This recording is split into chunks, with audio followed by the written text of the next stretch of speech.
Hello everyone, in this video we'll be taking a look at the Keychron K11. Now Keychron did send me over this keyboard as well as the Q11 that we'll be taking a look at in another video. They also sent palm rests, USB cables, extra low profile switches, and their corresponding cases. Now they didn't pay me for this video and I'll be giving my honest review. First of all, the package is pretty neat. The keyboard is well protected and you can see that the Keychron K11 Pro is an Alice layout 65% slim keyboard. There's also a USB cable, a keycap holder, extra keycaps, and more paperwork into the box. Now you can see that this is a Bluetooth keyboard with a button in the back, and it also has a volume knob with a very satisfying neural and tactile feedback. You can also press the switch to mute your keyboard.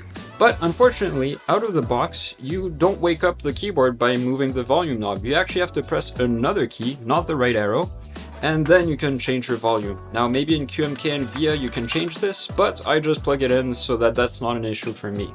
Now these two palm rests don't come with this keyboard, they're actually for the Q11, hence they don't really seem like they fit.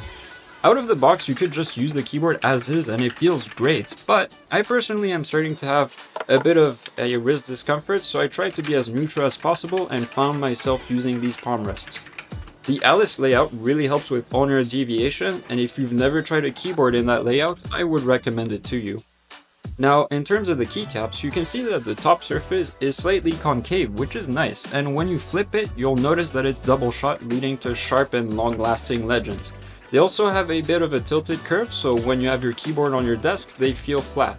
I've been using this keyboard for about 3 weeks, at 10 hours a day roughly. I was still surprised to see that the keycaps started to shine. This is not something that I usually see my keycaps do. Another surprise is when I removed the larger keycaps, I noticed that the 1.75U uses wire stabilizers.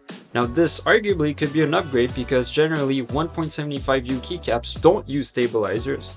And I was also happy to see that the 2U keycaps and larger use standard MX stabilizers, so any keycap set is compatible with this keyboard. That's good.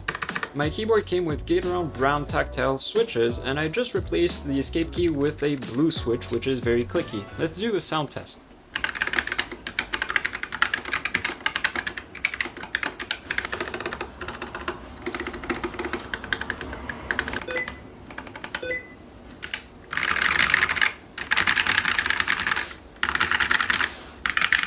Pretty good. Now in my next video I'll make a custom keycap set for this keyboard, and I'm thinking of the Funk Monk profile because it's concave and I have all the modifiers.